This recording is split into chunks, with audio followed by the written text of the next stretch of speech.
Good morning दोस्तों, आदर्श mathematics में आपका स्वागत है। हम लोग अभी बीएड सेकेंड ईयर का क्वेश्चन पढ़ेंगे। जो क्वेश्चन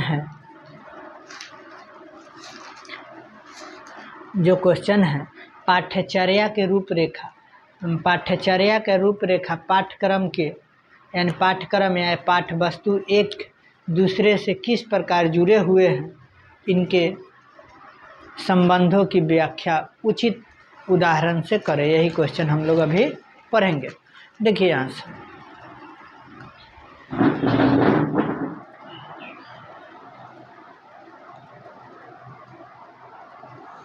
क्वेश्चन है पाठ्यचर्या की रूपरेखा। पाठ्यचर्या एवं पाठ्यक्रम यानी पाठ्यक्रम का मतलब पाठ्य वस्तु सिलेबस एक दूसरे से किस प्रकार जुड़े हुए हैं, इनके संबंधों की व्याख्या करें, उचित उदाहरण से करें। इंग्लिश में कहेंगे हाउ कैरिकुलम यानी पाठ्यचर्या क्या है, कैसे है। फ्रेमवर्क कह रहा है how curriculum framework curriculum and syllabus are different to each other, give proper example. कह रहा है curriculum, framework curriculum and syllabus एक दूसरे से अलग कैसे है, एक दूसरे से उसको एक एग्जाम्पल देकर प्रस्तुत करें। आगे इसका हम इंट्रोडक्शन के बारे में जानते हैं। देखिए इंट्रोडक्शन, इसको हम देखते हैं, इसका इंट्रोडक्शन देखते हैं। आगे इस इंट्रोडक्शन है प्रस्तावना। हम जानते हैं कि वर्तमान समय की शिक्षा प्रणाली बाल केंद्रित शिक्षा प्रणाली है, अतः बालकों की आवश्यकता के अनुसार ही हमें शिक्षण करना चाहिए। कह रहा है हम जानते हैं कि वर्तमान समय का शिक्षा प्रणाली बाल केंद्रित शिक्षा प्रणाली कैसा है, बाल केंद्रित शिक्षा प्रणाली है, अतः बालकों की आवश्यकता के अनुसार ही हमें शिक्षण करना चाहिए कि बालक की क्या आवश्यकता है, कितना सीख सकता है, उसके अनुसार हमें चलाना चाहिए।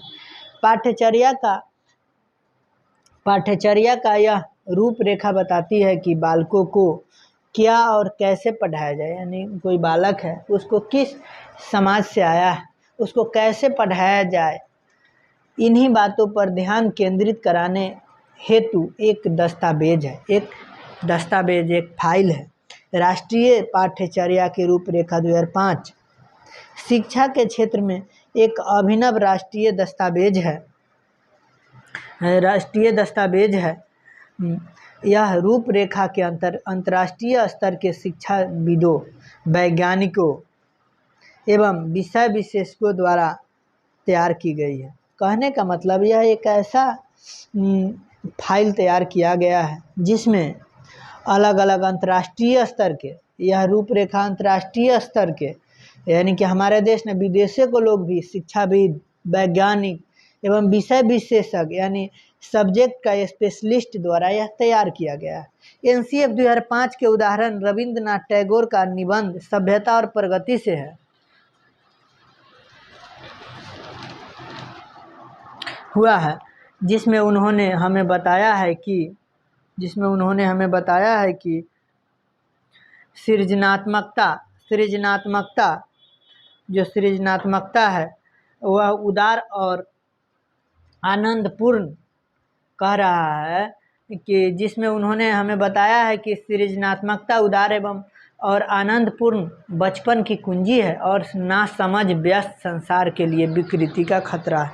यानी कहने का मतलब जो बच्चा आनंदपूर्ण उदार रूप से जो बचपन की कुंजी है उसको डिस्टर्ब करने से वह नासमझ व्यस्त संसार के लिए विकृति का खतरा है। यानी उसको समझ कर बच्चा क्या चाहता है उसी के अनुसार हम धीरे धीरे अपने आधार पर उसको हम बढ़ाते चलते हैं। एनसीएफ 2005 का निर्माण एनसीईआरटी द्वारा किया गया है। एनसीएफ 2005 का निर्माण किसके द्वारा किया गया है? एनसीईआरटी।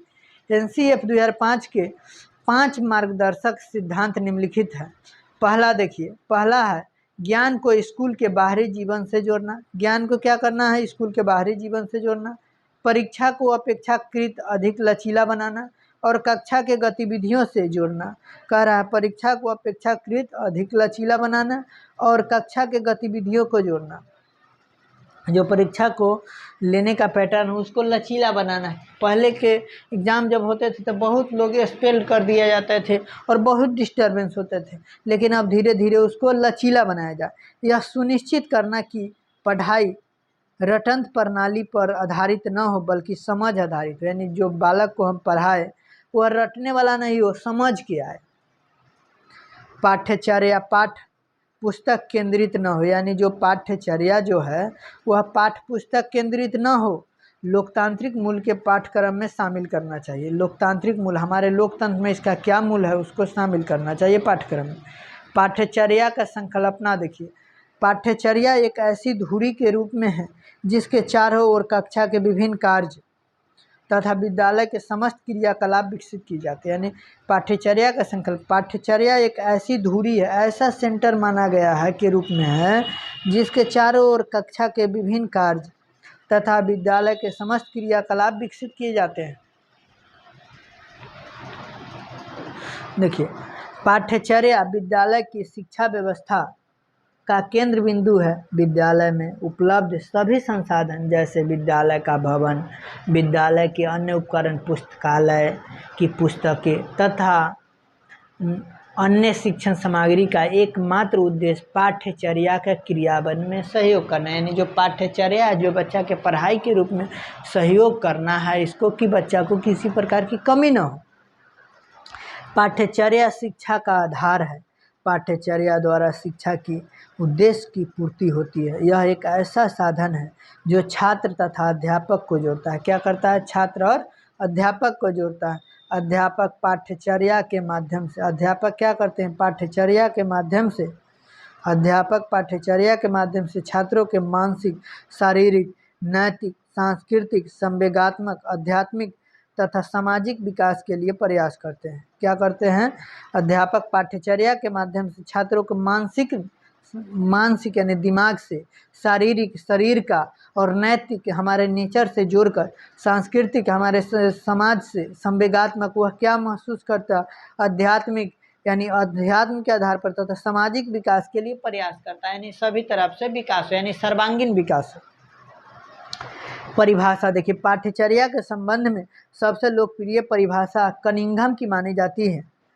कनिंघम देखिए, कनिंघम के अनुसार पाठ्यचर्या अध्यापक रूपी कलाकार के हाथ में वह साधन है। कह रहा है कि पाठ्यचर्या अध्यापक रूपी कलाकार के हाथ में वह साधन है जिसके माध्यम से वो अपने पदार्थ रूपी शिष्य यानी मटेरियल को अपने कलागृह के रूप में स्कूल यानी स्टूडियो में अपने आदर्श के अनुसार विकसित अथवा रूप में प्रदान कर सकता है। कह रहा है कि अपने जो स्कूल में अपने आदर्श यानी उद्देश्य के अनुसार विकसित अथवा रूप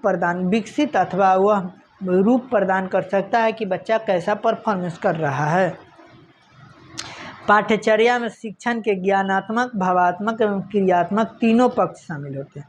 कह रहे पाठ्यचर्या में शिक्षण के ज्ञानात्मक, भावात्मक एवं क्रियात्मक तीनों पक्ष शामिल होते हैं। इसको संकुचित अर्थ में देखिए, पाठ्यचर्या के लिए एक अन्य शब्द सिलेबस या पाठ्यक्रम शब्द भी प्रयोग किया जाता है। कहने का मतलब, संकुचित अर्थ में पाठ्यचर्या के लिए एक अन्य शब्द सिलेबस या पाठ्यक्रम शब्द का भी प्रयोग किया जाता है, जिसका अर्थ कोर्स ऑफ स्टडी या कोर्स ऑफ टीचिंग भी है। यानी सिलेबस का क्या अर्थ है? कोर्स ऑफ टीचिंग या कोर्स ऑफ स्टडी। पाठ्यक्रम देखिए, पाठ्यक्रम दो शब्द से मिलकर बना है, पाठ्य प्लस क्रम, अर्थात किसी विषय या अध्ययन की वह विषय वस्तु जो क्रम में व्यवस्थित हो। क्या हो? एक क्रम में यानी एक रेगुलर रूप में व्यवस्थित हो, उसे क्या कहते हैं? पाठ्यक्रम कहते हैं। देखिए, पाठ्यक्रम में केवल ज्ञानात्मक पक्ष शामिल कह रहा है, पाठ्यक्रम में केवल ज्ञानात्मक पक्ष से संबंधित तथ्य ही क्रमबद्ध होते हैं। पाठ्यचर्या जहाँ व्यापक संकल्पना है वहीं पाठ्यचर्या सीमित संकल्पना है। कह रहा है पाठ्यचर्या जहाँ व्यापक संकल्पना है वहीं पाठ्यक्रम सीमित संकल्पना है। यानी पाठ्यचर्या व्यापक रूप से बहुत बड़ा व्यापक है, उसमें पाठ्यक्रम एक छोटा सा पार्ट है। जैसे मान लिया जाए स्कूल में जितना भी सब्जेक्ट पढ़ाई होता है और स्कूल के यहाँ तक कि खेल कूद सभी पाठ्यचर्या में आ जाएगा, हमारा कैरिकुलम में आ जाएगा, लेकिन जो हमारा बुक है वह क्या आ जाएगा? बुक में भी वह अलग अलग टर्म में अलग अलग सिलेबस बांट दिया गया है कि इस यहाँ तक फर्स्ट टर्म तक यानी कि सिलेबस बांटा गया है कि 1 से 3rd चैप्टर तक पढ़िए, सेकेंड टर्म में फिर 3rd से 6 पढ़िए, यह हमारा सिलेबस हो गया। पाठ्यचर्या में देखिए, कह रहा है पाठ्यक्रम में केवल ज्ञानात्मक पक्ष से संबंधित तथ्य क्रमबद्ध होते हैं। पाठ्यचर्या जहाँ व्यापक संकल्पना है वहीं पाठ्यक्रम सीमित संकल्पना है। कहने का मतलब पाठ्यचर्या जो है व्यापक संकल्पना है, वही पाठ्यक्रम सीमित संकल्पना है। पाठ्यचर्या में नियोजित शिक्षा का उद्देश्य की प्राप्ति होती है। विद्यालय और विद्यालय से बाहर जो कुछ भी संपादित किया जाता है वह सब समाहित होता है। कह रहा है पाठ्यचर्या में विद्यालय और विद्यालय से बाहर के भी सभी चीज़ को समाहित किया जाता है, जबकि पाठ्यक्रम केवल विद्यालय की सीमा में कक्षा के भीतर जो विकसित किए जाने वाले विभिन्न विषय की ज्ञान की रूपरेखा मात्र होता है। कह रहा है पाठ्यचर्या विद्यालय के बाहर और विद्यालय के अंदर सभी को एक साथ जोड़कर लिया जाता है, जबकि वह कक्षा के भीतर किसी टॉपिक के आधार पर जो पढ़ाया जाता है वही पाठ्यक्रम सिलेबस में आता है।